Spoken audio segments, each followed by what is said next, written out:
જે પણ લોકો જોબ કરે છે ને તેને પીએફ એટલે શું અને પીએફ નું કેલ્ક્યુલેશન કેવી રીતના થાય છે ને આ જાણવું ખૂબ જ જરૂરી છે. તો પીએફ એટલે કે પ્રોવિડન્ટ ફંડ, જેને રિટાયરમેન્ટ સેવિંગ સ્કીમ તરીકે પણ ઓળખવામાં આવે છે.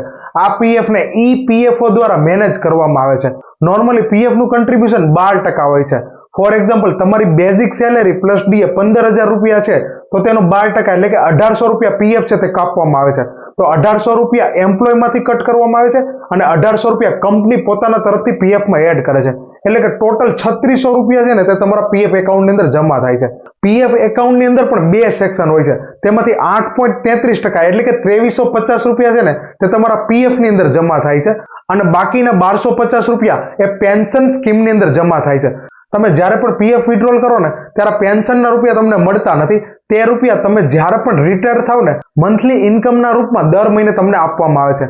આ પીએફ રિલેટેડ અને પીએફ કેલ્ક્યુલેશનની રીલ્સ તમારા જોબ કરતા મિત્રોને જરૂર ફોરવર્ડ કરજો, જેથી તે કેલ્ક્યુલેશન સરળ રીતે સમજી શકે અને આવી જ ઇન્ફોર્મેશન માટે મારા પેજને ફોલો કરજો.